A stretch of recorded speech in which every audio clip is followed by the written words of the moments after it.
Hello नमस्कार, मैं अवधेश कुमार। स्वागत है आपका अपने यूट्यूब चैनल मैथ कर में। देखिए, हमने पिछली वीडियो में दो टॉपिक को क्लियर करा था, सम संख्या और विषम संख्या। अब इस वीडियो में हम दो टॉपिक को क्लियर करेंगे, अभाज्य संख्या और भाज्य संख्या। बात करते हैं अभाज्य संख्या की। अभाज्य संख्या क्या होती है? जिसको बोलते हैं प्राइम नंबर।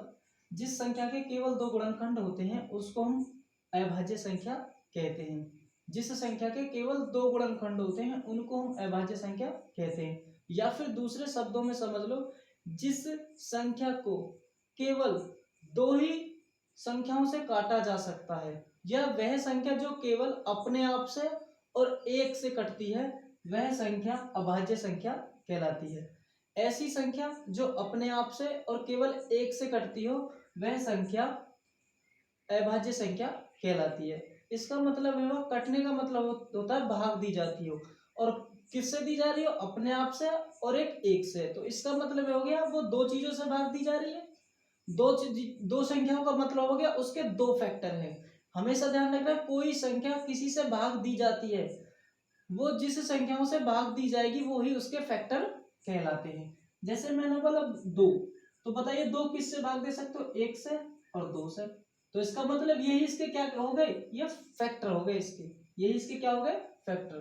तो इस परिभाषा को समझिए, जिस संख्या के केवल दो गुणनखंड होते हैं वो संख्या आपकी अभाज्य संख्या कहलाती है। इसी प्रकार यदि आप तीन के करते हो तो ये एक से भाग जाएगा और तीन से जाएगा। ऐसी संख्या जो अपने आप से भाग की जाती हो और केवल एक से भाग की जाती हो, ऐसी संख्या अभाज्य संख्या कहलाती है। समझिए, पांच को समझिए आप, तो पांच से भाग दे सकते हो, एक से भाग दे सकते हो, तो इसका मतलब ये भी अभाज्य संख्या है। इसी प्रकार सात को देखिए, सात से गुणनखंड करते हैं तो एक से भाग दे सकते हो, सात से भाग दे सकते हो। इसका मतलब ये समझ लो, ऐसी संख्या जो केवल अपने आप से और एक से भाग की जाती हो, वो संख्या आपकी अभाज्य संख्या कहलाती है। अब देखिए, अब ऐसे तो हमारे पास ये डॉटेड में बहुत सारी संख्या होंगी। इस प्रकार यदि हम इन संख्याओं को याद करने लगे, तो याद करने में क्या होगा? पहले हम संख्याओं को लिखेंगे, फिर उनको में देखेंगे कौन कौन सी अभाज्य संख्या है। तो इसको हम आसान करने के लिए मैं बता देता हूं कि यदि हम 1 से लेकर 50 तक की बात करें, 1 से लेकर 50 तक के बीच में जो आपकी संख्या होती है, वो आपकी कितनी होती है? 15 संख्या होती है। और यदि हम 50 से लेकर 100 तक बात करें, कितने तक? 100 तक बात करें, तो वो आपकी कितनी हो गई? 10 संख्या होती है। कितनी संख्या होती है? 10 संख्या होती है। उसके बाद यदि हम 1 से लेके अब एक कितने तक बात करें, 100 तक, तो टोटल कितनी होगी आपकी? 25 संख्या, क्योंकि ये 15, ये 10। अब यदि हम बात करें 1 से लेकर 200 तक, तो वो आपकी कितनी होती है? 46 होती है। यदि हम बात करें आगे, आप देख लेना उसका, ये तो रहा है 168। 1 से लेकर यदि हम 1000 तक की बात करते हैं, तो वो आपकी होती है 168 नंबर, 168 होती है। वो संख्या कितनी होती है? 168 होती है। अब देखिए, हमेशा इस बात को ध्यान रखना कि ये जो संख्या है वो एक फॉर्मेट के रूप में होती है। उस फॉर्मेट को बोलते हैं हम 6k प्लस माइनस 1 का रूप, 6k प्लस माइनस 1 का रूप। लेकिन ध्यान रखना, 2 और 3 को छोड़कर, 2 और 3 को छोड़कर जितनी भी ये सारी संख्या हैं, वो सब इस फॉर्मूले के फॉर्मेट में होती हैं। फॉर्मूले का फॉर्मेट का मतलब है कि वो सब इसी से बनी हुई होती है। जैसे मैंने एक एग्जांपल लिखा कि 6 गुणा k का मतलब है यहाँ पर जो आपकी नेचुरल नंबर है, 1 2 3 4 5 6 7 8, ये जो आपके नेचुरल नंबर है, इन नेचुरल नंबर को हम करेंगे बाद में, बता दूंगा नेचुरल नंबर होते क्या। देखिए, तो मैंने क्या करा, 6k का मान मैंने 1 रखा, प्लस 1। इस हमेशा ध्यान रखना, यदि कहीं चिन्हों में प्लस और माइनस लिख रहा है नीचे, तो इसका मतलब है इसके एक बार तो प्लस, पहली बार में प्लस यूज करना और दूसरी बार में क्या करना आपको?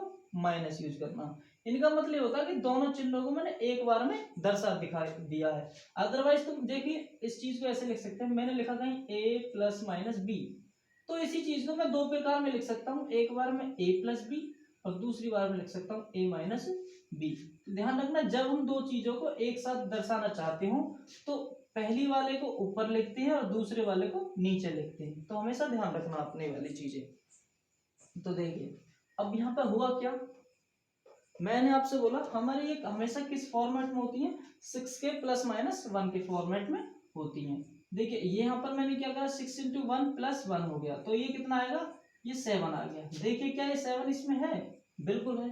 तो इसी प्रकार अब हम क्या करें, दूसरी बार माइनस यूज करते हैं, 6 इंटू 1 माइनस 1, तो इसका कितना आंसर आया, 5 आया, क्योंकि 6 कम 6, 6 में से गया 5, तो क्या 5 है, हाँ है।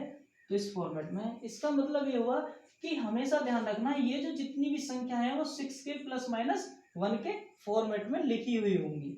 हमेशा इसमें ये भी जरूरी नहीं है कि सारी संख्या इसके फॉर्मेट में हो, कुछ इसमें अपवाद भी है, ध्यान रखना। जैसे कि एक अपवाद है कि यदि हम के का मान 4 रखते हैं, तो देखिए 6 इंटू 4 प्लस 1 कितना आया, ये आया 25। 6 इंटू 4 प्लस 1 ये कितना है, 25, और जो कि 25 आपकी कौन सी है, ये आपकी अभाज्य संख्या नहीं है। तो ध्यान रखना, इसमें कुछ डाउट्स भी हैं। अगर आप के का मान 8 रखोगे तो कितना है, 6 इंटू 8 प्लस 1 49 आया, तो 49 आपकी कौन सी संख्या है, वो वो तो भाज्य संख्या है, अभाज्य नहीं है। तो यहाँ पर कुछ आपके एजम्पशंस भी हैं, उसको ध्यान रखना है। ठीक है, आशा करता हूँ ये आपका टॉपिक क्लियर हुआ होगा। अब बात करते हैं भाज्य संख्या की। देखिए भाज्य संख्या क्या होती है, कंपोजिट नंबर। किसको क्या बोलते हैं, कंपोजिट नंबर। जिस संख्या के 2 से अधिक गुणनखंड होते हैं, जिस संख्या के 2 से अधिक गुणनखंड होते हैं हम उनको भाज्य संख्या बोलते हैं। या फिर दूसरे शब्दों में याद रखना, अभाज्य संख्या को छोड़कर, अभाज्य संख्या को छोड़कर जितने भी सारे अंक बचे हैं या सारी संख्या बची हैं वो सब क्या कहलाएंगी, भाज्य संख्या कहलाएंगी। लेकिन ध्यान रखना, एक हम ना तो एक को अभाज्य मानेंगे ना ही भाज्य मानेंगे। उसका जो लॉजिक है उसको मैं भी बताऊंगा, पहले हम भाज्य संख्या को क्लियर कर लेते हैं।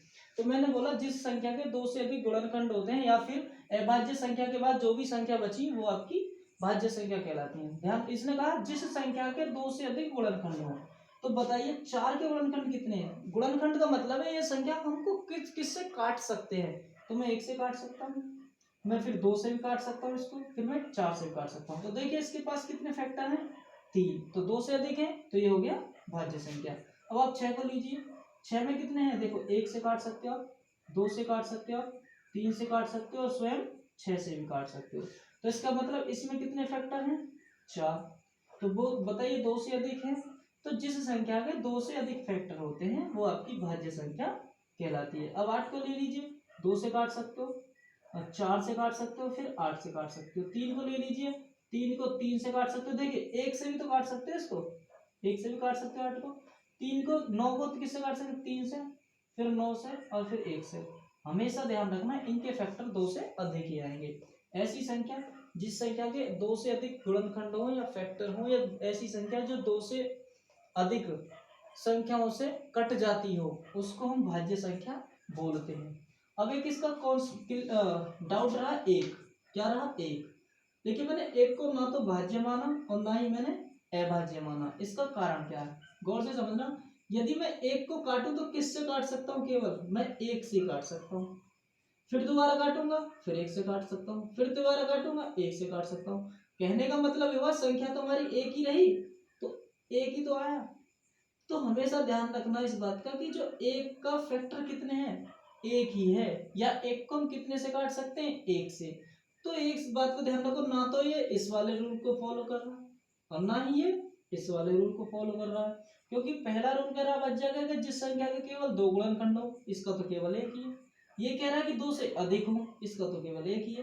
तो ये संख्या ना तो भाज्य है और ना ही अभाज्य है। अब आशा करता हूँ ये आपको टॉपिक क्लियर हो चुका होगा। वीडियो को देखने के लिए आपका धन्यवाद, और वीडियो अच्छी लगी हो तो लाइक शेयर और सब्सक्राइब जरूर कर देना। Thank you.